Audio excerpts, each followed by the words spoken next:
Voto secreto. Seu voto somando a verdade. Eleições 2016. Mais uma área essencial será desafio para os futuros gestores da região. Diante da violência, a segurança ainda é questionada pela população. A área necessita de planejamento e muita estratégia para combater o crime organizado. Se por um lado existe a ousadia dos bandidos, do outro existe o medo de quem convive com a insegurança todos os dias. Os últimos acontecimentos revelaram a fragilidade da segurança pública nos municípios. Em Franca, os moradores viram o número de roubos crescer cerca de 20% em relação ao ano passado. A Guarda Civil Municipal, que poderia ser mais uma forte aliada no combate ao crime, ainda não foi reestruturada. E os agentes que fiscalizam prédios públicos usam apenas armas de choque, não letais. Em duas cidades vizinhas, vários ataques a bancos já espalharam terror e insegurança. Em São Carlos, as 24 câmeras espalhadas pela cidade aparentemente não intimidam os criminosos. A Guarda Municipal conta hoje com 164 agentes, que já passaram por treinamento para uso de arma de fogo, mas aguardam ainda pela criação de uma corregedoria. Enquanto isso, é menos uma força armada para auxiliar a polícia militar. Em Araraquara, os comerciantes já reclamaram da sensação de insegurança depois do aumento no número de assaltos. A PM diz que realiza ações junto com a população para acabar com a criminalidade. A Guarda Municipal diz também que aguarda decisões burocráticas para dar continuidade ao processo de armamento da corporação. Em Ribeirão Preto, o maior assalto registrado na cidade deixou uma onda de medo. As explosões no prédio da empresa de valores serviram para mostrar o poder de fogo dos criminosos, que trocaram mais de 1.000 tiros com a polícia. Um PM e um morador de rua morreram na ação. A polícia mesmo deixou claro que é impossível enfrentar um armamento tão pesado. Então seria mais uma ajuda investir na inteligência da Guarda Civil Municipal? Hoje a GCM não enfrenta um bom momento e o efetivo para a maior cidade da região ainda é pequeno. Rafael Aguiar, nas eleições 2016, para o Jornal da Clube. Voto secreto. Seu voto somando a verdade.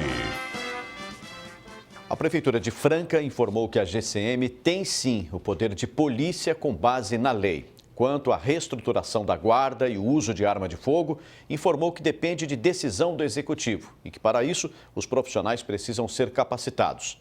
Em Ribeirão, a GCM informou que atua prioritariamente em locais públicos municipais e apoio à comunidade, mas que também age para colaborar com a manutenção da paz social, inclusive com a realização de prisões em flagrante delito e apreensões de drogas. Já a Prefeitura de São Carlos disse que a guarda é para a segurança do patrimônio público e que, além das 24 câmeras espalhadas pela cidade, a corporação mantém pontos fixos durante a madrugada no cartódromo. Agregando valor às comunidades e integrando ao vivo a região, formando opinião, em Ribeirão Preto está o advogado Ricardo Alves de Macedo. Em São Carlos, o especialista em segurança pública João Donizete Escozafave. Em Araraquara, o doutor em sociologia Edmundo Alves de Oliveira. E em Franca, o presidente do CONSEG, Antônio Carlos Lima.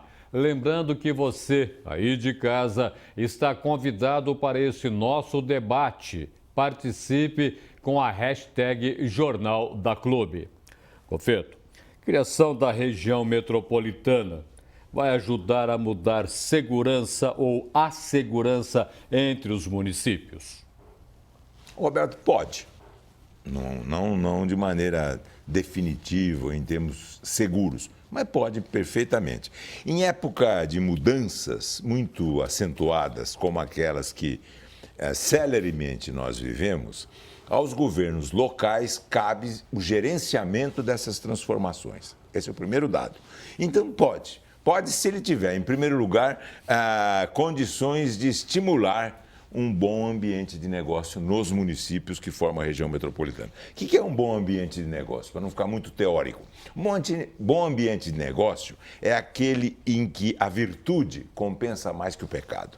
E é difícil uma realidade. O pecado é o vizinho do crime. O pecado é o crime que se comete perante Deus e crime é o pecado que se comete perante os homens, pela legislação em vigor. Então, além de se criar um bom ambiente de negócio, é fundamental que se tenha um trabalho conjunto, porque como é que os municípios podem dar suporte ao Estado, que é quem é responsável pela segurança nos estados, e segurança do cidadão, segurança da nação é o governo federal.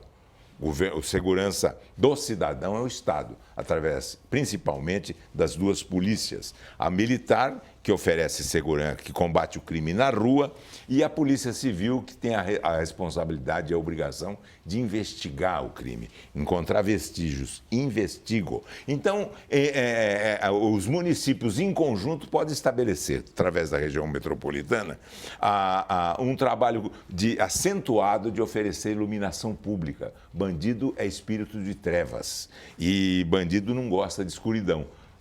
Mas a escuridão é uma, os bandidos, as trevas são muitas. E pode oferecer esse trabalho conjunto. Por quê? A região metropolitana, ela cria, não na lei, mas de fato, uma entidade jurídica acima do município e abaixo do Estado. É uma região intermediária, que estabelece o procedimento do planejamento regional, que pode incluir, inclusive, a segurança. Perfeitamente.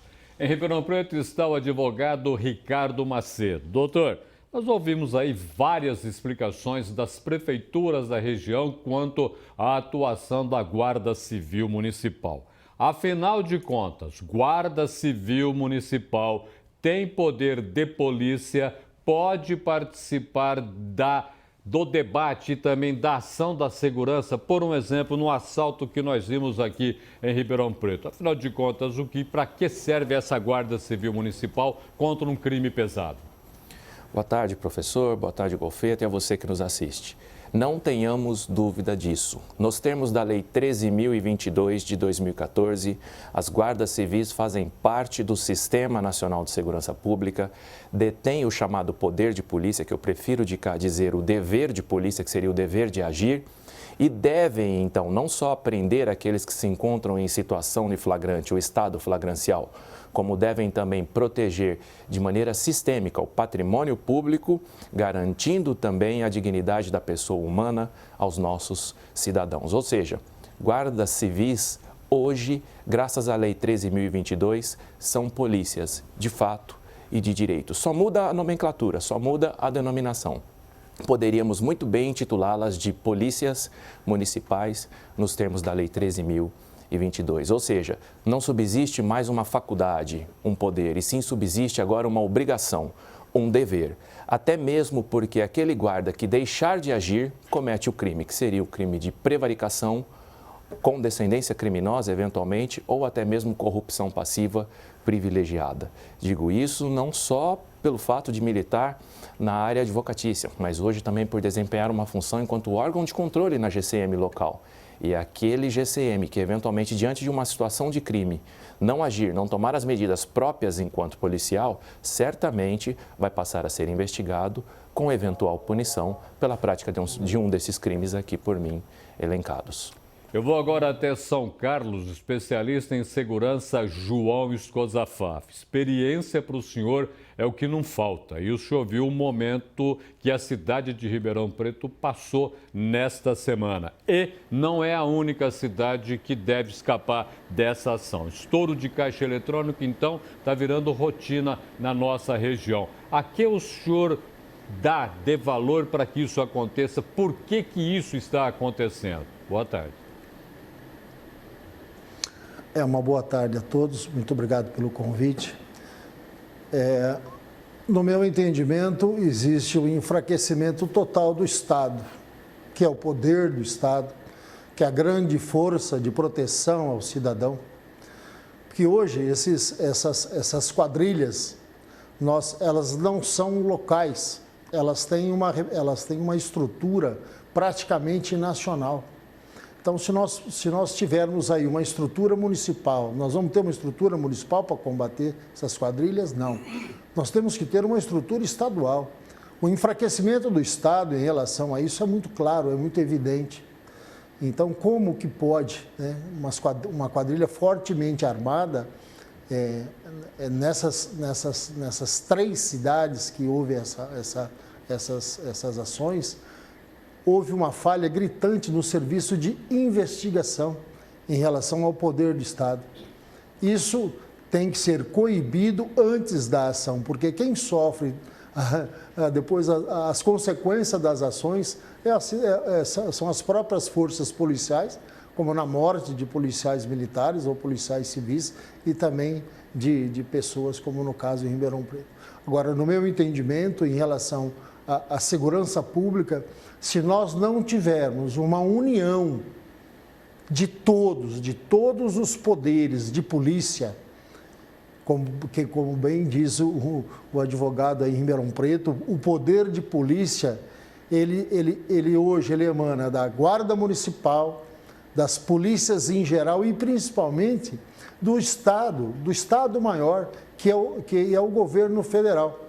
Então, hoje, haveria necessidade de um investimento muito grande em relação a isso, mas ele tem que ser de 3 mãos, do governo federal, do governo estadual e principalmente do municipal, porque somos nós que vivemos aqui.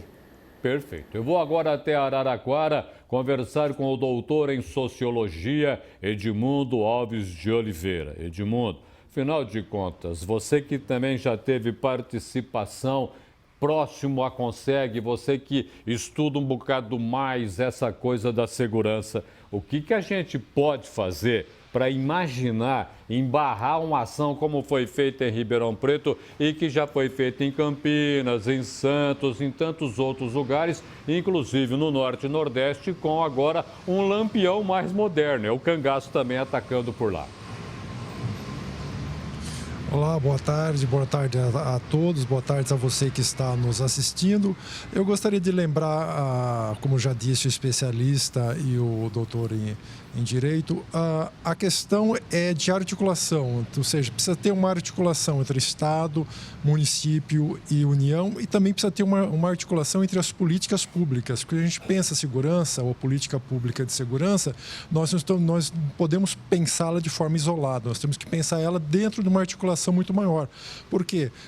A questão de zoneamento, a gente não pode ter determinado tipo de empresa desse tipo em lugar com muito habitante.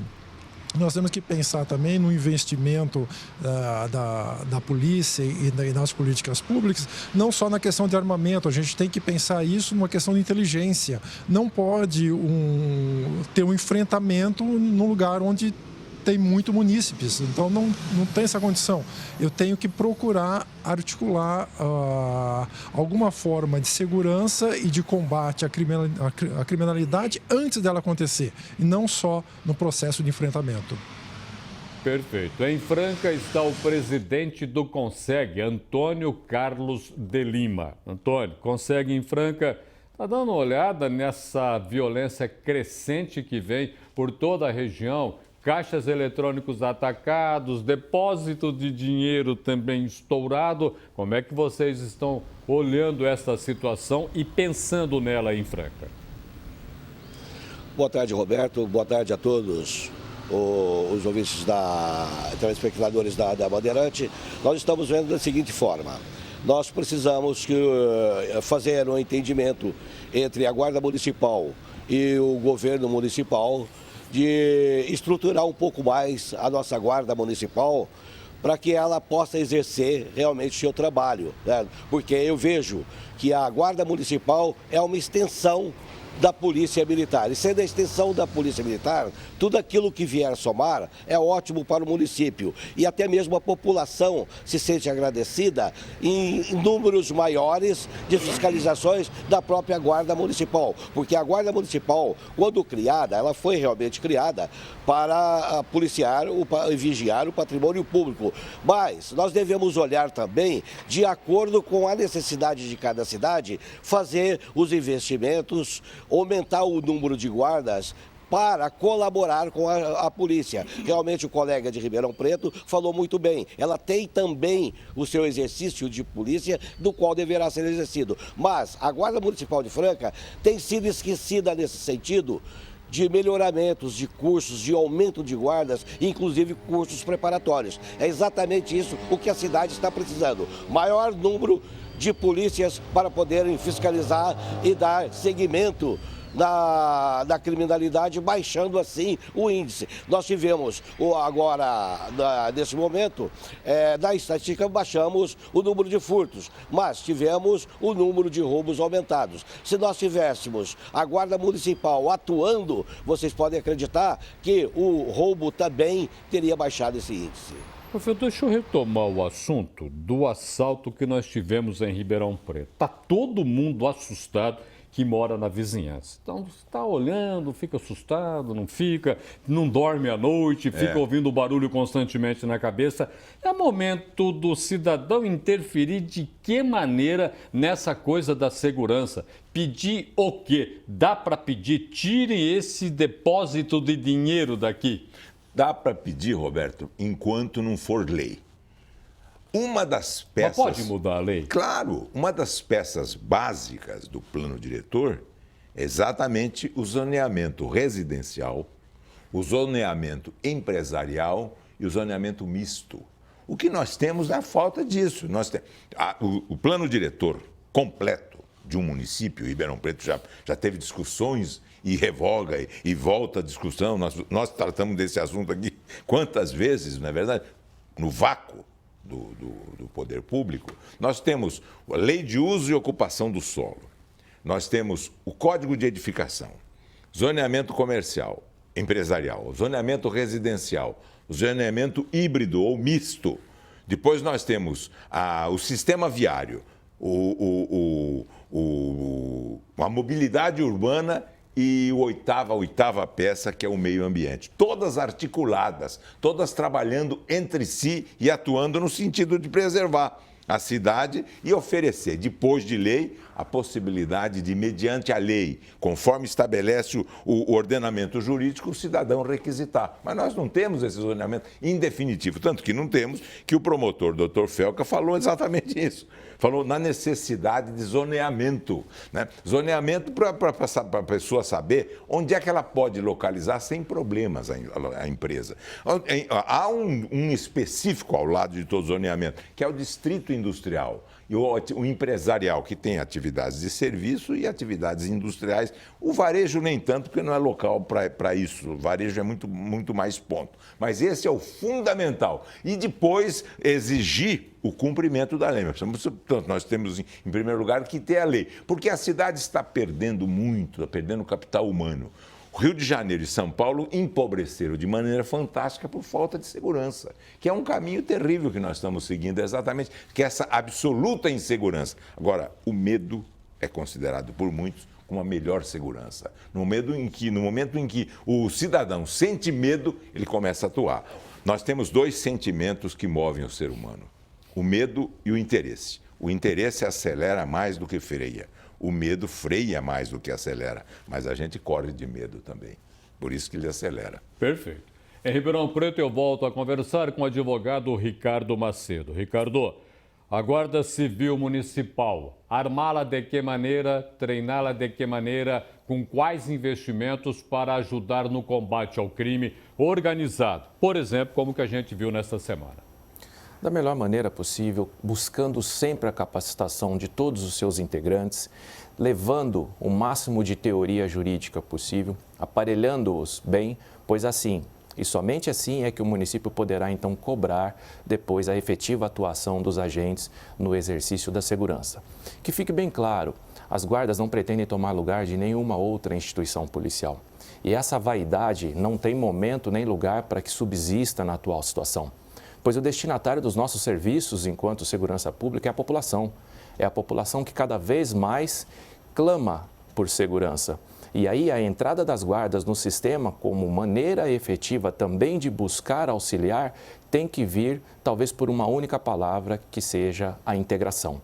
Todas as forças policiais devem trabalhar de maneira integrada, porque enquanto ficar subsistindo vaidades à parte, a bandidagem do lado de lá agradece e aplaude. E a sociedade do lado de cá, destinatária dos serviços de segurança pública, cada vez mais sente medo. Então, se existe um caminho para o aprendizado, ou ele é pelo amor, ou ele é pela dor. Infelizmente, a nossa sociedade está aprendendo muito pela dor, ao não cobrar dos nossos governantes que tomem as providências necessárias, porque ainda de cá preciso insistir, entendo que falta de recursos não é.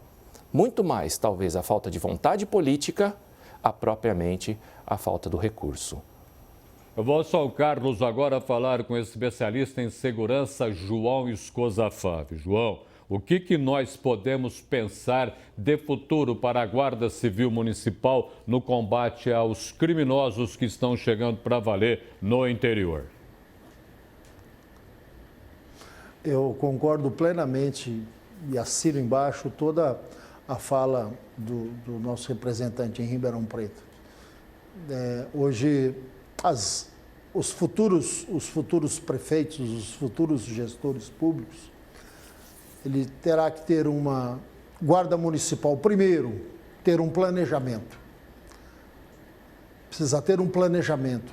A guarda municipal não pode ser um braço político, ela não pode ser usada como gruta, não pode ser usada como uma repartição política. A Guarda Municipal ela tem que ter um projeto de infraestrutura, de investimento, porque dinheiro no governo federal, através de projetos, dinheiro o Ministério da Justiça tem e tem muito. Precisa ter uma vontade para que isso seja realizado, para que isso seja concretizado. E se ater aos serviços, às atuações, a sua ação no município.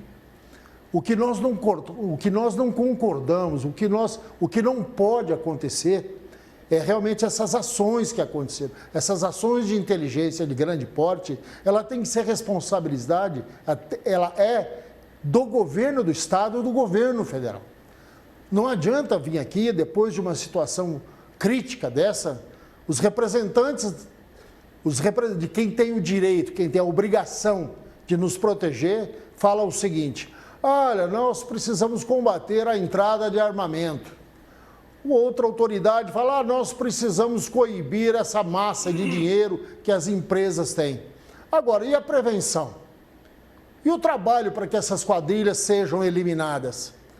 Para que essas quadrilhas sejam presas? Elas vão para onde? Vão para os municípios? Vamos para nós aqui? Para nossas guardas municipais? Não, eu acho que a função, como bem disse o nosso jurista anteriormente, tem que ser única, tem que ter um poder de polícia, mas ele precisa ser gradual, cada um no seu grau de investimento, cada um no seu grau de responsabilidade. O que nós não podemos deixar acontecer, isso que está acontecendo, porque isso aí, quem mais sofre, como nós dizemos, né? Quem começa errado, acaba errado, e quem sofre é a sociedade como um todo. Perfeito. E como sofre? Só dá uma olhada naquilo que aconteceu aqui à noite, na madrugada, e aquilo que sobrou hoje para os vizinhos que estão do lado do prédio que guardava milhões e milhões em dinheiro. Eu vou de novo a Araraquara falar com o sociólogo Edmundo Alves de Oliveira. Edmundo, como é que a gente pensa em treinar, em dar armamento, em dar qualidade para uma guarda civil municipal? Eu acredito que os nossos colegas que já falaram sobre a questão da integração falaram muito bem, mas eu lembro que existe uma outra integração, a integração das políticas públicas. Eu não posso pensar a política pública de segurança de forma isolada. Como bem disse o Golfeto, eu tenho que pensar no zoneamento, eu tenho que pensar em articular isso com muitas outras questões, porque não é só dar arma para o policial, não é só treinar o policial para usar esse armamento. Eu preciso realmente ter uma ação muito forte de inteligência, eu preciso ter essa integração entre essas polícias, mas eu preciso que a política pública de segurança seja uma política pensada com integração. Eu acho que aí sim é a função do prefeito. articular essas políticas públicas, fazer com que esses secretários consigam pensar as políticas de segurança, de saúde, de educação, de transporte e a ideia do zoneamento de uma forma integrada. Se não fizer isso, nós vamos ter sempre alguma falha no processo. Então, vamos integrar as polícias, vamos aumentar a ação de inteligência, não apenas a ação do confronto, então não é só arma, e vamos pensar em articular de forma clara, específica e democrática as políticas públicas. Vou a Franca agora falar com o presidente do CONSEG, Antônio Carlos Lima. Antônio Carlos, afinal de contas, CONSEG representa o que para o cidadão comum quando ele ouve falar que existe essa sigla que em momento algum é muito bem explicada e também em alguns momentos deixa a desejar na prática da segurança? Afinal de contas, CONSEG para quê? O CONSEG, Roberto, é onde nós reunimos a população das regiões da Cidade de Franca para nós discutirmos os problemas de segurança pública daquela localidade. E na discussão, a gente geralmente sempre leva o comandante da Polícia Militar e o delegado de polícia para que ele ouve as reclamações ou as reivindicações da população. E hoje em Franca, nós, graças a Deus, nós podemos contar com uma polícia séria e uma polícia dedicada, somos até privilegiados, porque nós na cidade nós temos policiais interessados em baixar o índice de criminalidade. E com esse interesse hoje, com esses policiais, a população de Franca se sente até lisonjeada por ter esses policiais de primeira qualidade na nossa cidade. Mas o CONSEG é exatamente isso, a reunião da população, onde se faz reivindicações para as polícias de acordo com a necessidade da sua região. E também não só a polícia, nós levamos também os instrutores, o pessoal da Guarda Municipal para estar junto com a gente, para ver o clamor daquela população, daquela região, quais as maiores necessidades. Vou agora até São Carlos de novo. Quero fazer uma colocação ao especialista em segurança João Scozafari. Falamos demais em inteligência para a polícia, inteligência na investigação, enfim, inteligência. Que inteligência é essa que nós tanto precisamos? No Estado nacional ou no municipal? Qual é a inteligência? A inteligência, o maior exemplo que nós estamos tendo hoje é essa Operação Lava Jato. Por exemplo, nós temos uma Polícia Federal que hoje, ela tem hoje, através de equipamentos, através de informações, toda uma infraestrutura. Ora, a polícia do Estado de São Paulo é a maior polícia que nós temos no Brasil. É o Estado mais forte que nós temos no Brasil. É a polícia mais forte que nós temos no Brasil. Agora, esse serviço de inteligência é através do quê? De instrução, através de equipamento, através de vontade, de ter pessoas ligadas à polícia para poder fazer gestão de polícia. Porque não adianta você ter tudo isso se você não tem vontade de fazer, se você não tem a vontade do enfrentamento. No meu entendimento, que hoje a Polícia do Estado de São Paulo realmente está falhando nisso, é a vontade do enfrentamento em relação a esses casos graves. Perfeito. Essa é a minha opinião. Pois não. Porque se você tem uma polícia imbuída no enfrentamento, se você tem uma polícia imbuída para que investigue esses grandes grupos, nós já tivemos isso no passado. Nós enfrentamos o PCC lá atrás, em 2005, 2006, com o peito aberto, com a cara aberta, com a vontade, e nós conseguimos vencer. Ok. Muito bem. Integraram a região na edição deste sábado do Jornal da Clube. Em Ribeirão Preto, o advogado Ricardo Alves de Macedo. Em São Carlos, o especialista em segurança João Donizete Scozafari. Em Araraquara, o doutor em sociologia Edmundo Alves de Oliveira. E em Franca, o presidente do CONSEG, Antônio Carlos Lima. Professor, para encerrar nossa participação na tarde deste sábado, a Guarda Civil tem inteligência suficiente hoje para ser usada no combate ao crime, esse crime pesado que tanto assusta? Bem, inteligência no sentido da CIA, Sim. Central de Informações Americanas. O que é a realidade é o seguinte: a inteligência é a capacidade de interpretar corretamente as informações. Sim. Esse é o problema fundamental. Sim. Porque exatamente é necessário uma interpretação correta, porque o crime se desloca do corpo humano como trabalho. Ele sai da mão de obra e passa mãos e passa para a cabeça. Portanto, ele deixa de ser fruto da transpiração. O criminoso usa violência sem medida. Violência é a força sem medida. O Estado tem que usar a força, que é a violência, com medida. Exatamente essa diferença entre força e violência, que caracteriza o Estado de Direito, é exatamente usado pelo gap da informação. O diferencial é a informação. Quanto melhor a qualidade de informação, menos o policial mata e menos morre. Menos mata também o bandido, detém para ser julgado e menos morre também o bandido. Então é preciso esse aspecto fundamental e básico de escolher o central de inteligência. O mercado é o local onde se transforma neurônios em dinheiro. Se é isso, o crime tem que ser combatido muito mais com neurônios, com inteligência, e para isso tem que ter um grupo de pessoas preparadas para poder, usando a informação, previamente combater o delito no seu nascedouro. Se possível, transformar a informação numa espécie de vacina que torna proibitivo o advento da moléstia social, que é o crime. Esse é o dado. Muito obrigado pela sua presença no Jornal da Clube, Golfeto. Eu que agradeço a sua colaboração, Roberto. Muito obrigado. Obrigado.